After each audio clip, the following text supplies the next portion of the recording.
Février 1944. En France, la Gestapo resserre son étau sur la résistance. Les hommes qui combattent pour la liberté sont traqués. Dans une sombre prison, à Amiens, des prisonniers s'inquiètent pour leur sort.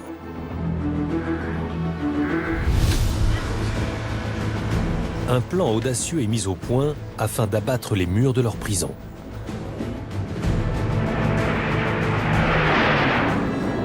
Il prévoit un bombardement aérien de jour, lancé depuis l'autre côté de la Manche. Sur cette opération interviendront deux des plus grands pilotes de guerre de l'époque.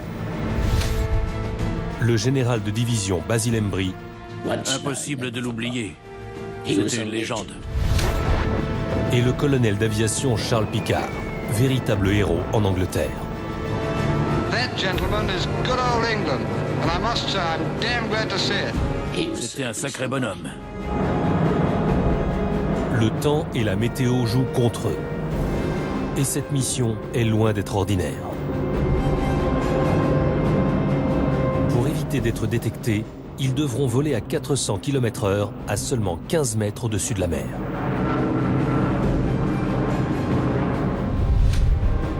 À la moindre erreur, ils risquent de tuer ceux qu'ils sont venus sauver.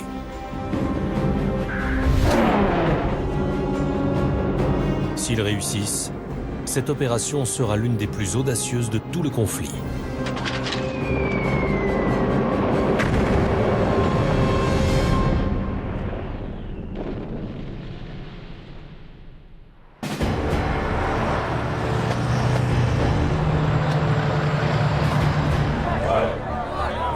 À l'automne 1943, tout le monde se prépare à l'ouverture d'un second front.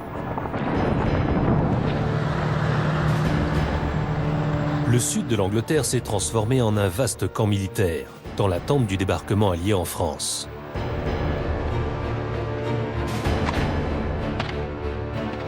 Les Allemands savent qu'une offensive se prépare, mais ignorent où et quand elle aura lieu. Tout le long de la côte atlantique, ils érigent leur défense.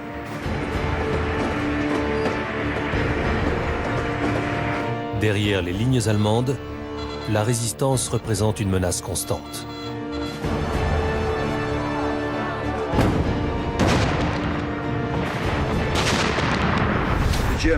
Les soldats allemands n'aimaient pas l'idée que lors d'une patrouille en ville, un combattant de la résistance pouvait leur tirer dessus ou que leur train de troupes risquait de sauter.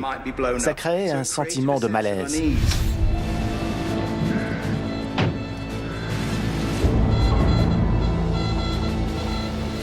La répression nazie se durcit.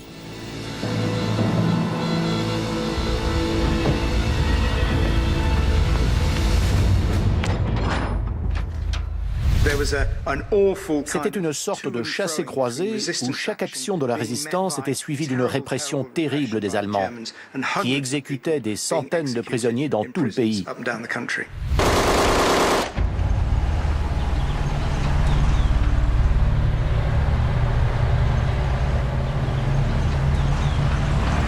En Picardie, l'armée allemande arrête plus d'une centaine de combattants qu'ils soupçonnent d'appartenir au plus vaste réseau de résistance français. Tous sont emmenés dans la prison d'Amiens, un sinistre bâtiment dont les hauts murs se dressent à l'écart de la ville. Parmi ces prisonniers se trouve Jean Borin. Il n'a que 20 ans, mais c'est un expert en matière de sabotage ferroviaire. Sa spécialité consiste à faire dérailler les trains de troupes ennemies.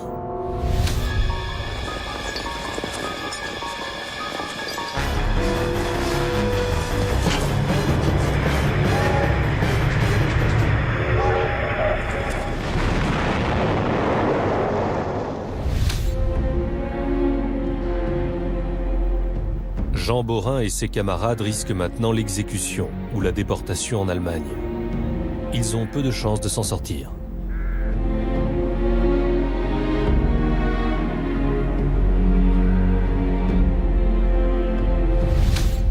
Mais un homme ne les oublie pas.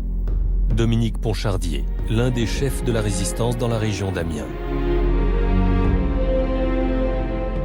il a utilisé ses contacts au sein des services secrets alliés pour mettre au point un plan de sauvetage courageux.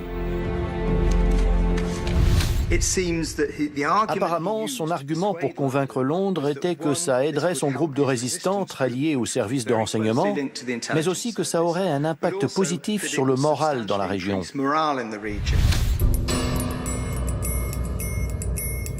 Le plan est à la fois simple et audacieux.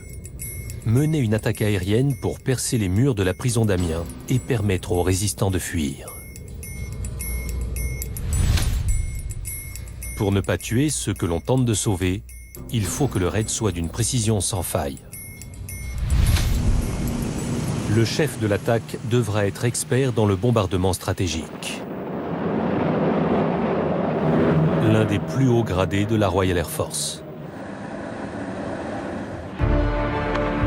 Début février, la mission est confiée au groupe numéro 2, une unité spécialisée dans ce type d'opération, dirigée par le général de division aérienne Basil Embry.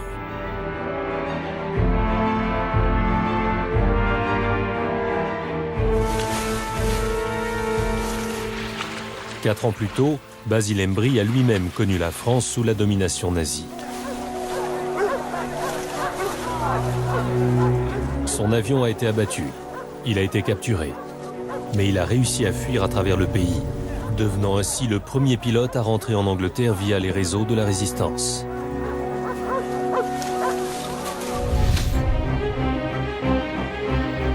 Le général Embry compatit à la détresse des prisonniers dans les geôles d'Amiens.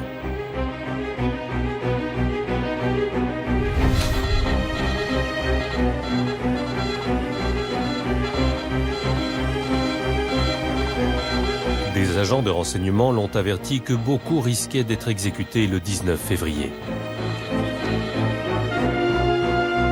Il n'a qu'un peu plus de 2 semaines pour lancer l'opération de sauvetage. La prison n'est pas difficile à localiser. Il y a à peine un peu plus d'1 heure de vol entre la côte britannique et Amiens. Le grand bâtiment en forme de croix borde la route principale qui part vers l'est depuis la ville. La prison abrite plus de 700 hommes et femmes. Le général Embry sait que l'unique façon d'éviter un bain de sang est d'attaquer au grand jour. Mais cette stratégie présente un autre danger.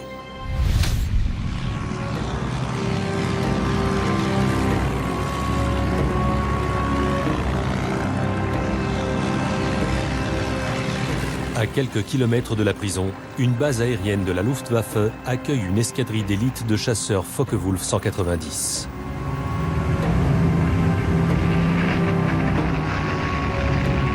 Pour échapper à leur surveillance, les pilotes alliés devront arriver vite et à basse altitude. La rapidité et l'effet de surprise seront déterminants.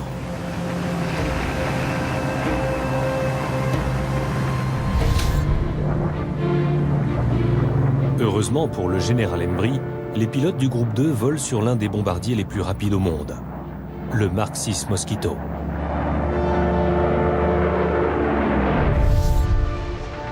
L'idée d'un bombardier léger et très rapide a germé avant la guerre dans l'esprit de Sir Geoffrey de Havilland.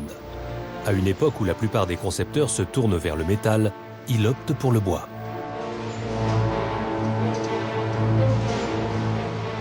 C'est un matériau plus léger, mais beaucoup mettent en doute sa capacité de résistance au combat. Dès les premières démonstrations aériennes, les sceptiques ont dû renoncer à la plupart de leurs critiques.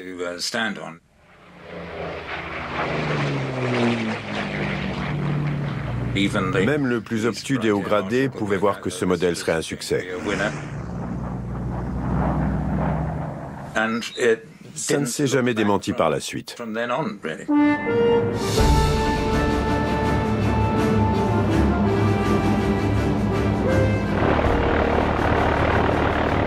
De Havilland avait vu juste. Propulsé par ses 2 moteurs Rolls-Royce Merlin, le Mosquito pouvait atteindre 480 km/h tout en transportant 4 bombes de 230 kg chacune.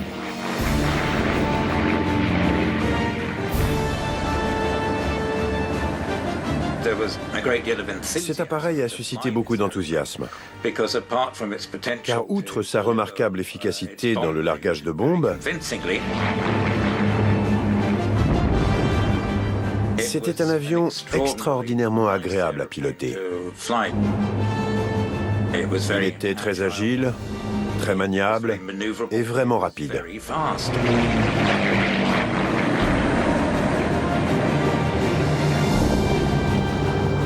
Le Mosquito a été surnommé le bijou de bois. Le général Embry savait qu'il possédait l'outil idéal pour attaquer la prison d'Amiens. Il lui fallait maintenant trouver les meilleurs hommes pour voler avec lui. Okay, chaps, here we go. L'un des rares pilotes aussi doués et courageux que lui avait rejoint son unité seulement 6 mois plus tôt. Charles Picard était déjà un héros en Grande-Bretagne. Il était la star inattendue d'un film de propagande. Target for Tonight racontait l'histoire d'un bombardement aérien en Allemagne. Tous les personnages étaient joués par des membres de la RAF. Parmi eux, Charles Picard, un grand gaillard du Yorkshire, apparaît comme un leader né. Tandis qu'il rentre, après l'attaque, son bombardier Wellington est touché par la DCA. La visibilité est nulle. Seul un héros pourrait ramener l'avion. Pay attention, everybody. We are over the aerodrome, but I can see practically nothing. The port engine is very rough. We could make a bit of height and jump out. Or we could have a stab at landing. Let's try it, sir. Okay, keep your fingers crossed. Pour Charles Picard, c'est un vol comme les autres. I hear you made a nice landing. I hope we haven't kept you waiting, sir. Good Lord, no. Come and sit down. Well, how'd you get on? Caused a hell of a great big fire. Buckets of smoke. I'm afraid I didn't see very much. I was rather busy at the time. Right. Good show. Good night. Good night. Sous son apparente décontraction, c'est un pilote exceptionnel. En seulement 4 ans, il a mené à bien plus d'une centaine de missions dangereuses. Lorsqu'une importante attaque commando a été lancée pour percer les secrets des radars allemands, c'est Charles Picard qui a emmené les parachutistes jusqu'à leur zone cible.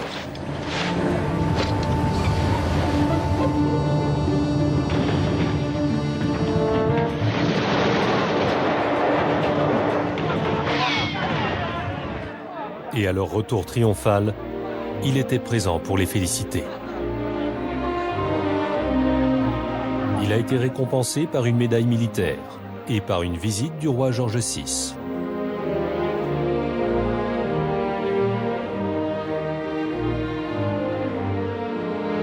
Le pilote Maxwell Sparks, qui a ensuite participé au raid sur Amiens avec lui, se rappelle leur première rencontre. C'était un sacré bonhomme, une vraie légende. J'ai vu ce grand type blond, dégingandé, une pipe à la bouche. Il était colonel, 4 galons. Il est monté dans l'avion, il s'est installé dans le siège de droite. Je lui ai dit « Bonjour, mon colonel, bonjour ». Et c'est tout, j'ai décollé. Leur premier vol ensemble prend une tournure inattendue. Je volais tranquillement quand soudain, j'ai senti quelque chose qui me poussait l'épaule. J'ai tourné la tête et je me suis retrouvé nez à nez avec un énorme chien de berger. C'était Ming. Ming et Charles Picard étaient inséparables. Quand son maître volait de nuit, Ming attendait impatiemment son retour. Chaque fois qu'il partait en mission, Ming savait quand il reviendrait. J'ignore si quelqu'un le lui disait, mais le chien se postait au bout de la piste d'atterrissage en attendant que l'avion se pose.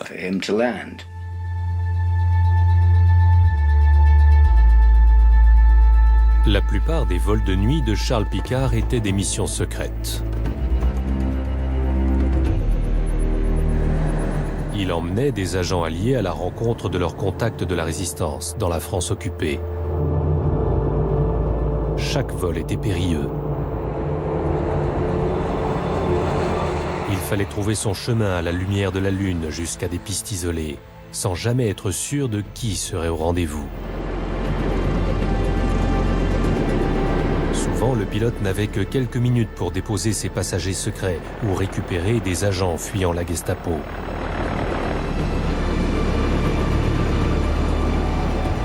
Cette expérience lui avait permis d'apprécier par lui-même le courage des résistants français.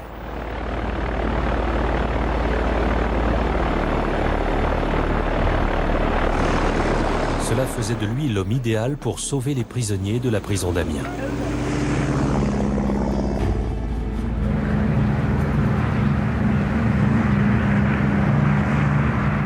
Mais Charles Picard n'avait jamais volé sur un bombardier Mosquito.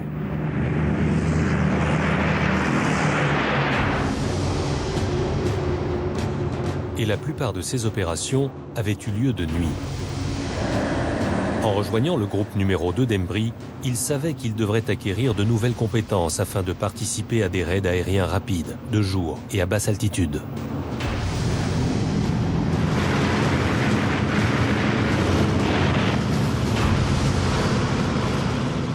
La devise des pilotes de Mosquito, c'est « arriver vite, partir encore plus vite ». C'était une règle de prudence. Plus on arrive vite pour bombarder, plus on repart rapidement. Le général Embry inculquait cette règle à tous les membres du groupe numéro 2.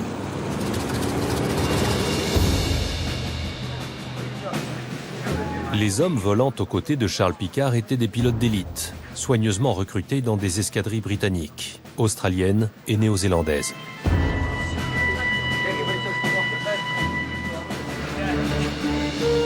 Chaque Mosquito emportait une équipe de 2 hommes très unis. Ils s'entraînaient et combattaient ensemble durant des mois, parfois des années.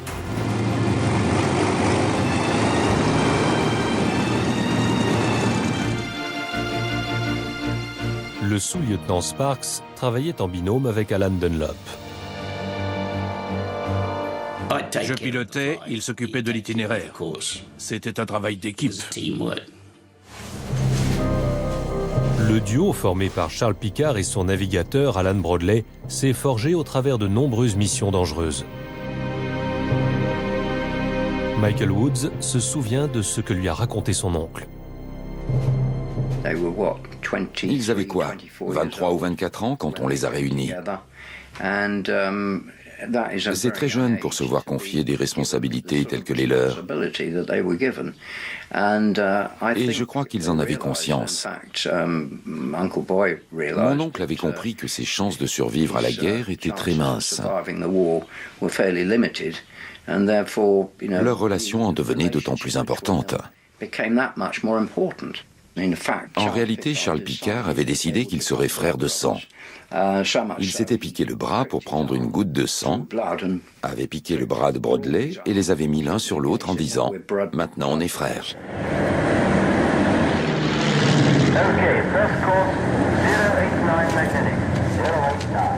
La complémentarité entre pilote et navigateur devenait vitale dans les attaques de jour à basse altitude, car la précision et le minutage étaient synonymes de victoire ou d'échec.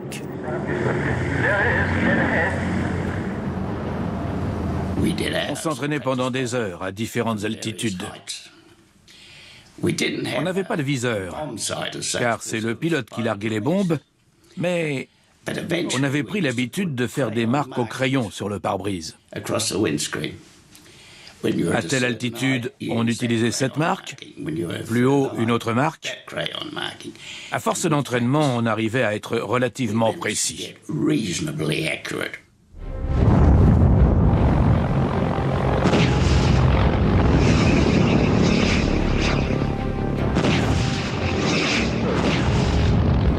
C'est Hitler qui a offert aux hommes de Charles Picard l'occasion idéale de perfectionner leur technique. En attaquant les sites de lancement de l'arme secrète allemande, le missile V1.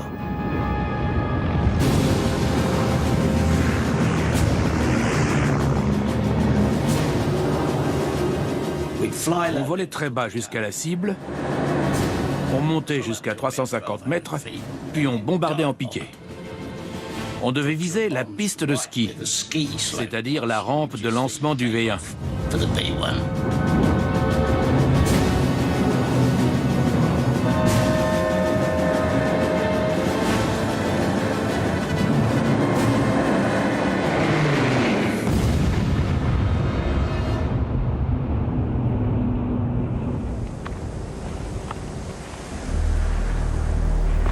Les bombardiers Mosquito ont détruit des dizaines de sites, y compris ceux qui étaient dissimulés au fin fond de la campagne.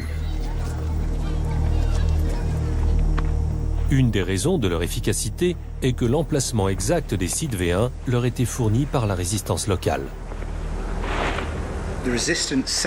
La résistance envoyait à Londres des plans détaillés indiquant la position des sites de lancement, des batteries anti-aériennes et même les heures auxquelles les patrouilles chargées de protéger ces batteries étaient relevées.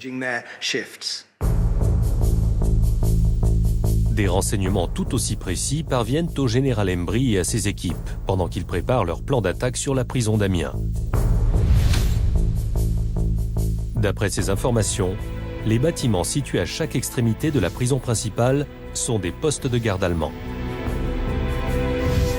Ils deviennent de ce fait une cible clé. Le 8 février, 10 jours avant la date butoir, le plan de Basil Embry prend forme. Chaque Mosquito peut emporter 4 bombes de 230 kg. Le général Embry estime qu'au moins 48 bombes seront nécessaires pour percer l'enceinte extérieure et détruire les postes de garde.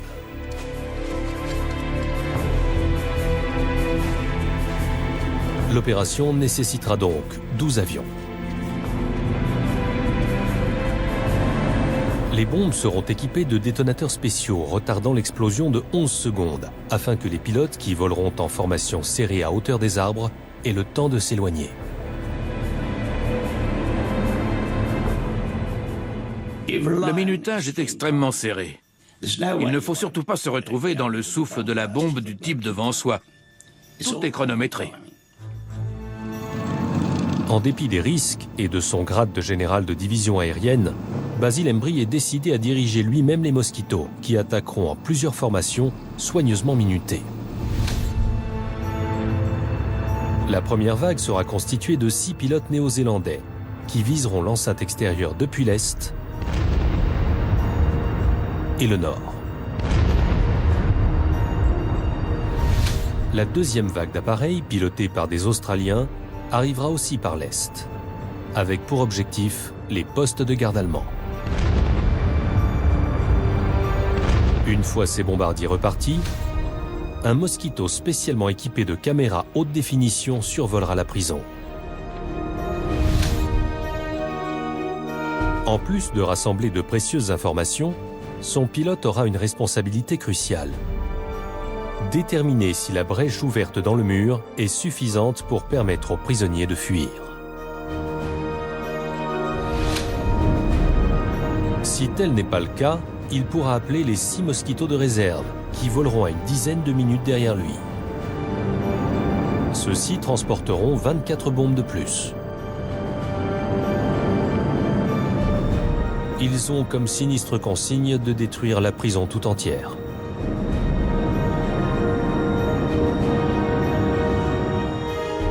On a assuré au général Embry que les résistants prisonniers préféreraient mourir sous des bombes anglaises que sous les balles de l'ennemi.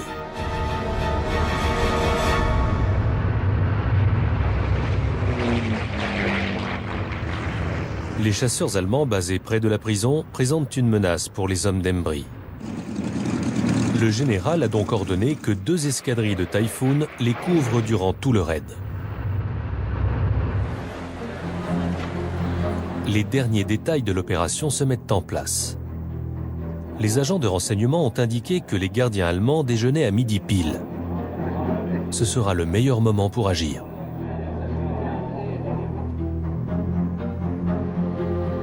Le temps est désormais compté.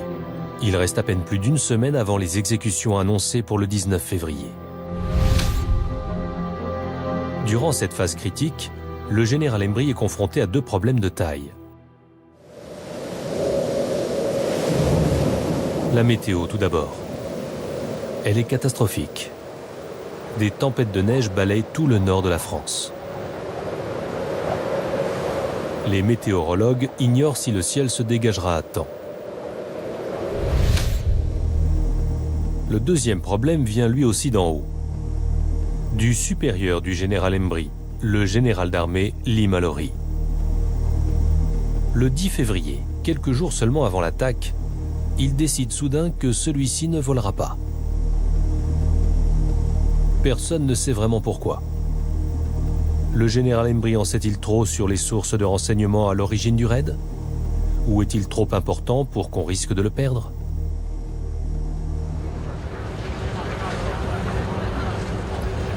Cette mission devient dès lors celle de Charles Picard. Le colonel de 28 ans a entre ses mains la vie de près de 40 pilotes et de plusieurs centaines de prisonniers français.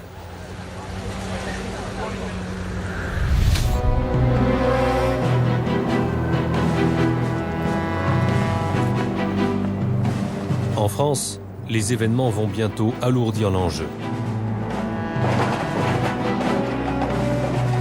Le 14 février, les Allemands arrêtent un autre membre important de la résistance.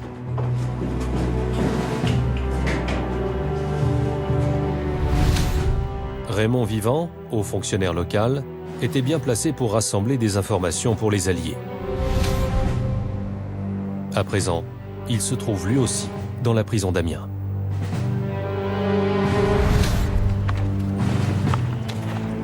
Le lendemain, 2 agents des services secrets britanniques sont également arrêtés.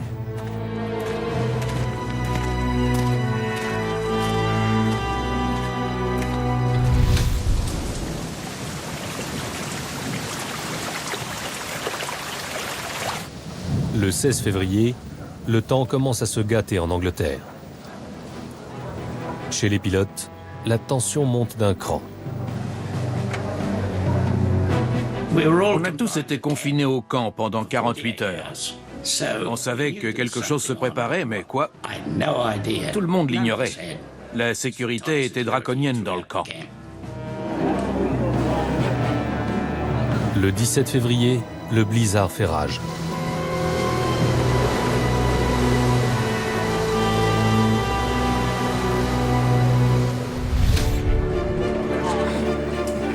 Le 18, à 8 heures du matin, la météo est toujours catastrophique. Quand on est allé prendre le petit déjeuner, il neigeait. Les nuages étaient bas, à une trentaine de mètres environ. On s'est dit qu'on ne volerait pas.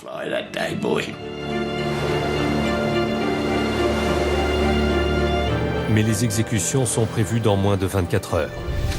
Le général Embry rejoint Charles Picard pour briefer les pilotes. On a rejoint la salle de briefing et là, ils nous ont dit qu'on partait quand même. Les pilotes vont enfin découvrir quelle est leur mission top secrète. Basil Embry s'est levé et a déclaré « Bien messieurs, j'ai une cible spéciale pour vous aujourd'hui. C'est Amiens. » On s'est dit « Oh, encore une gare de triage. » Il a ajouté « Oh non, ce n'est pas une gare de triage. Votre cible du jour, c'est la prison d'Amiens. »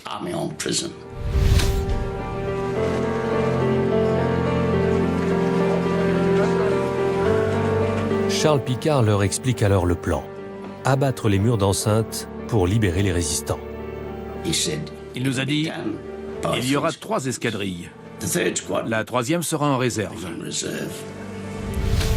Si c'est nécessaire, elle sera appelée pour raser totalement la prison. » Personne ne voulait être dans la 3e escadrille. C'était le sale boulot. Le sale boulot échoue à l'escadrille numéro 21, majoritairement britannique. D'après moi, un peu avant, les lieutenants-colonels avaient tiré à pile ou face. Charles Picard tente ensuite de rassurer ses pilotes. Pour terminer, il nous a dit que les résistants français avaient fait savoir au commandement que si une brèche n'était pas ouverte dans la prison, ils préféreraient mourir sous les bombes britanniques.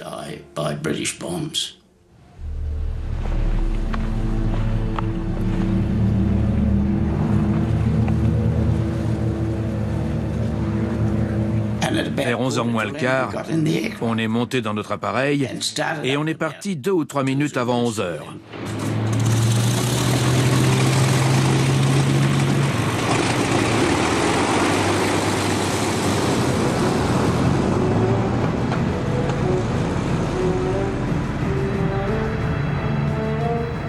Les bombardiers Mosquito commencent à décoller en ordre d'attaque. D'abord, les 6 Néo-Zélandais, parmi lesquels Maxwell Sparks. Leurs bombes doivent détruire les murs d'enceinte.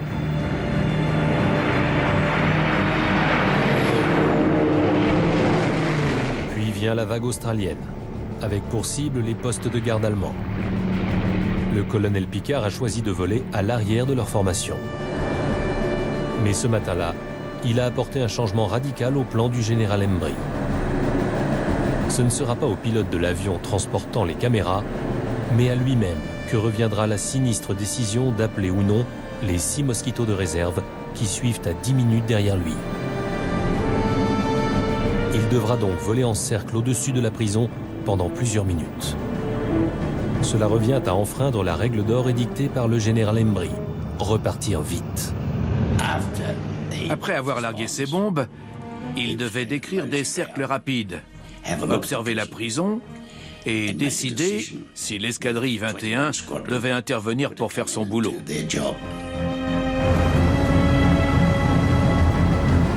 Mais avant qu'il n'ait à prendre cette décision lourde de conséquences, d'autres problèmes l'attendent.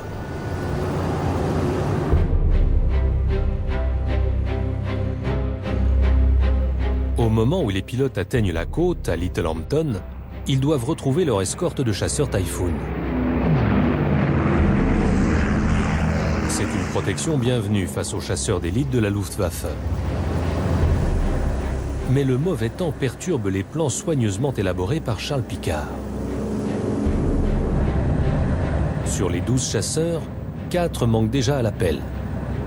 Et 4 des Mosquitos doivent faire demi-tour avant la traversée de la Manche. Tous les autres volent au ras des vagues en espérant ne pas se faire repérer.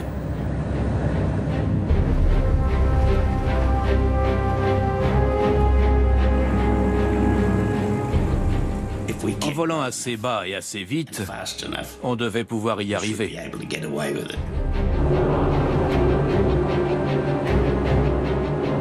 Une fois au-dessus de la France, les Mosquitos décrivent une approche en courbe afin d'arriver sur Amiens par le nord-est.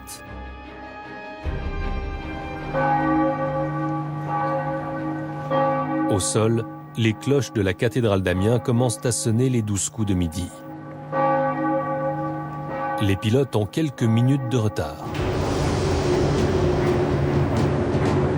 Maxwell Sparks fait partie de la première vague de Néo-Zélandais qui doit attaquer l'enceinte de la prison par l'est. À midi 2, il survole la longue route droite qui mène à la prison d'Amiens. On collait à la route. Après 10 ou 12 kilomètres, il y a eu des peupliers. Et là, j'ai dû relever un peu mon aile. Quelques secondes avant d'atteindre leur cible, ils doivent descendre encore plus bas. On était à 3 ou 4 mètres du sol, à peu près. Je n'ai jamais volé aussi bas. Et plus bas, ce ne serait pas possible.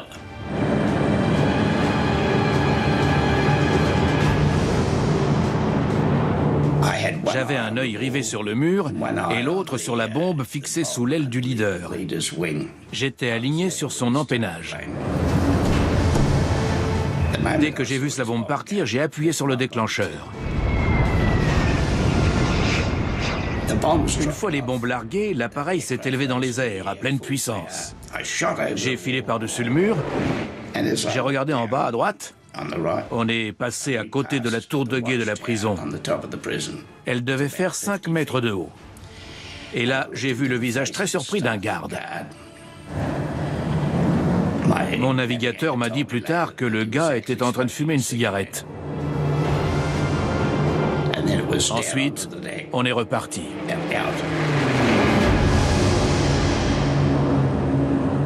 Une minute plus tard, les autres Mosquitos néo-zélandais arrivent pour attaquer le mur nord.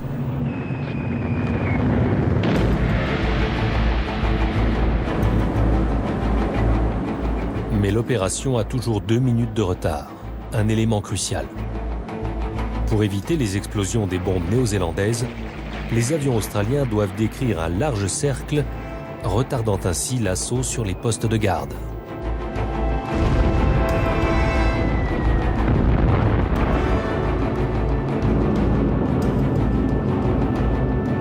Au moment où les Australiens repartent, il manque un avion. Il n'y a plus aucun signe de Charles Picard et les Mosquitos de réserve ne sont plus qu'à quelques minutes, attendant ses ordres pour bombarder ou faire demi-tour. L'avion caméra intervient alors et commence à tourner au-dessus de la prison. Son pilote, le capitaine Wickham, a par la suite décrit la scène. The ends were blown off the building, the outer walls were breached. In the yard was a large group of prisoners making good their escape. 3 of them already got through the outer walls and were heading to the fields. Ne voyant plus Charles Picard, Wickham donne le feu vert pour le renvoi des réserves. I gave them the prearranged signal to take their bombs home. Hello, Daddy. Red, red, red. Les autres Mosquitos sont déjà sur le chemin du retour, tentant d'éviter les chasseurs et la DCA ennemie.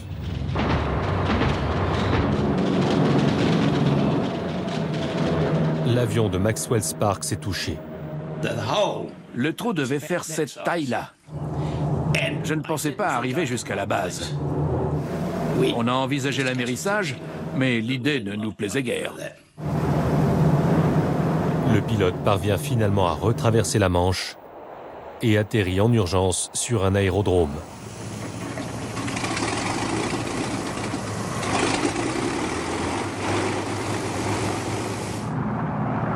Les Mosquitos rentrent à la base un par un, mais toujours aucun signe de Charles Picard. La nuit tombe et 2 avions manquent toujours à l'appel.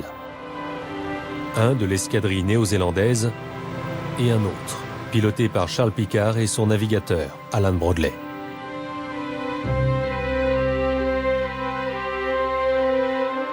L'épouse et la famille de Charles Picard sont dévastés par la nouvelle. Notre oncle Walter, qui était alors aspirant à l'aérodrome de Lyneham, a annoncé à toute la famille qu'oncle Boy avait disparu. Il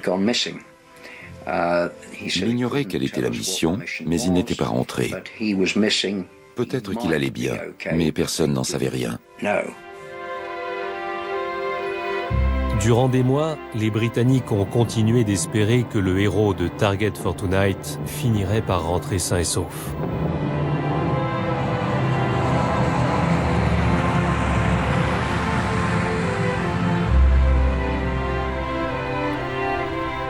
Mais Charles Picard n'est jamais revenu.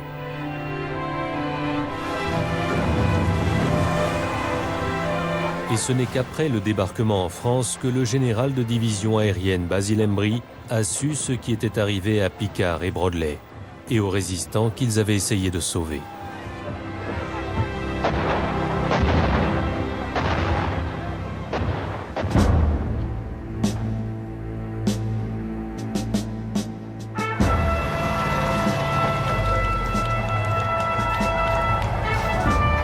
Le 31 août 1944, la ville d'Amiens a été libérée par les troupes alliées. C'est alors qu'on a appris la triste vérité sur les derniers instants de Charles Picard.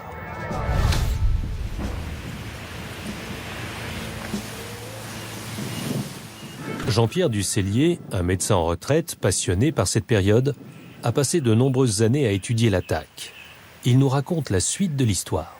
Alors l'avion de Picard est arrivé là au-dessus du village de Saint-Gratien, qu'on voit là-bas, venant du sud-ouest, poursuivi par un Focke-Wulf 190. À ce moment-là, le Focke-Wulf a ouvert le feu. Et l'avion de Picard, le Mosquito, s'est brisé en 2. La queue tombant devant nous, là. Et le reste de l'avion un petit peu plus haut, devant le bois qu'il y a là derrière nous.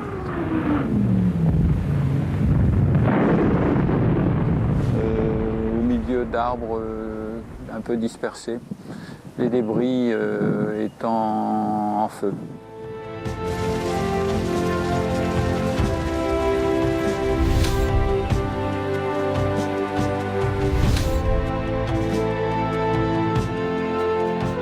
les habitants du coin ont récupéré les corps de Picard et de Brodley.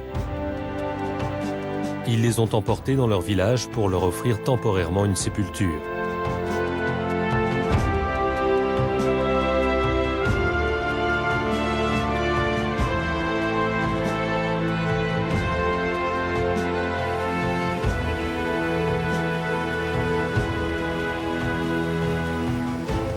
Dans le champ où ils sont morts, l'avion a depuis longtemps disparu. Mais l'archéologue de l'aviation Simon Parry a retrouvé quelques derniers fragments.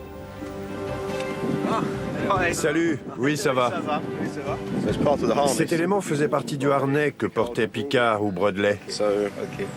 Difficile d'être plus proche d'eux qu'avec ça.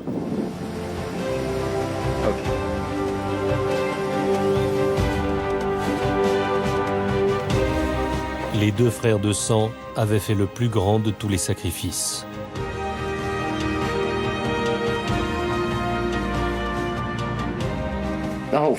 Toute la famille était anéantie. Notre grand-mère était totalement brisée. Elle ne s'est jamais vraiment remise de sa mort.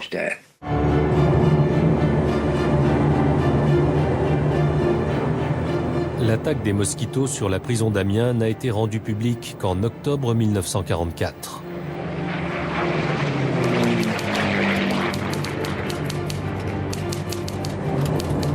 Officiellement, l'opération est présentée comme un succès, la réussite triomphale d'un bombardement de précision.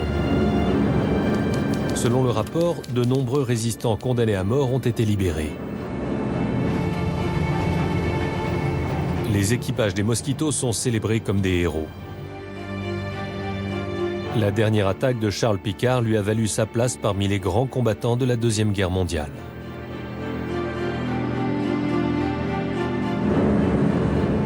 Le raid sur Amiens est entré dans la légende de guerre sous le nom d'Opération Jéricho, en référence à l'épisode biblique dans lequel Josué et ses trompettes ont fait s'écrouler les murs de la ville de Jéricho.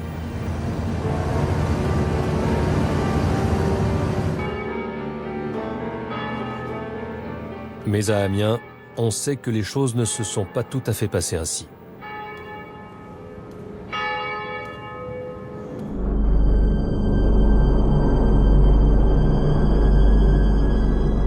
« 250 prisonniers ont effectivement pu s'enfuir dans les champs alentours. Mais parmi eux, seule une cinquantaine étaient des membres de la résistance, et beaucoup ont été rapidement repris. Parmi les rares à avoir pu s'échapper, figuraient Jean Borin et Raymond Vivant. Le coût de leur évasion a cependant été très lourd. L'attaque n'a pas été aussi précise que la version officielle le laissait entendre.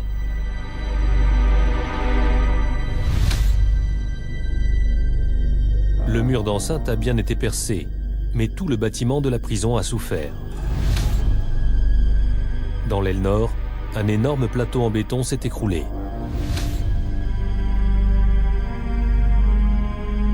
Les dégâts causés ont marqué l'un des résistants présents dans la prison. Il y a eu trop de victimes. Près d'une centaine de personnes ont été tuées. C'est trop. Si je m'étais enfui, la Gestapo aurait arrêté ma femme et mes enfants. En réalité, le raid a causé de tels dommages qu'au fil des ans, de nombreuses personnes se sont interrogées sur son véritable but. Un certain nombre d'éléments le rendent très inhabituel. Qu'il tente de libérer un petit nombre de prisonniers, soi-disant. Qu'il consacre autant d'appareils à cette attaque. Tout ça rend ce raid très mystérieux. L'explication traditionnellement avancée intriguait tant Jean-Pierre Ducellier qu'il a décidé de mener l'enquête. Et la théorie qu'il avance remet en cause la légendaire opération Jéricho. Pour commencer, il écarte l'idée que le chef de la résistance Dominique Ponchardier ait pu demander l'attaque. La résistance n'a jamais rien fourni sur la prison. Je suis catégorique et je n'ai jamais trouvé la moindre information sérieuse ou le moindre témoin qui puisse évoquer simplement des renseignements concernant la prison ou la position des Allemands dans la prison, ou etc. Par ailleurs, Jean-Pierre Ducellier pense que la raison officielle qu'on a attribuée à cette attaque est fausse. L'idée selon laquelle 120 prisonniers étaient sur le point d'être exécutés est un mythe. J'ai vérifié dans toutes les archives, y compris les archives des tribunaux et du tribunal militaire d'exception allemand. C'était absolument certain qu'il n'y avait personne qui pouvait intéresser les Britanniques pour les faire sortir, pour les sauver. Il n'y a personne qui allait être condamné, personne de condamné à mort. Pourquoi donc attaquer la prison, puisque je suis absolument certain qu'aucun résistant n'était à libérer pour des raisons de risque d'exécution. Si Jean-Pierre Ducellier a raison, quelle était alors la vraie raison d'un tel raid? Pour le savoir, il faut se resituer en Angleterre, en 1944, quand les préparatifs du débarquement en France étaient bien avancés. Le commandement allié devait à tout prix entretenir les soupçons allemands quant au lieu et à la date de ce dernier. Des stratégies de désinformation élaborées étaient mises en place, allant de chars gonflables et la présence simulée de troupes, à la transmission de faux renseignements par des agents doubles. L'opération Fortitude était destinée à convaincre l'Allemagne que le débarquement aurait lieu près de Calais et pas en Normandie. D'après Jean-Claude Ducellier, l'attaque d'Amiens faisait partie de ce plan. Si c'est le cas, les prisonniers et les pilotes qui ont perdu la vie ont été sacrifiés pour une opération de plus grande envergure. Mais à ce jour, il manque encore une preuve irréfutable. Nous n'avons absolument aucune preuve que le raid sur Amiens faisait partie d'une stratégie de désinformation globale de la part des Alliés. Ça ne veut pas dire que c'est faux, mais nous n'avons pas de raison de penser que c'était le cas. L'affaire a été cloisonnée de manière exceptionnelle, enfin peut-être pas exceptionnelle pour les Britanniques, mais exceptionnelle.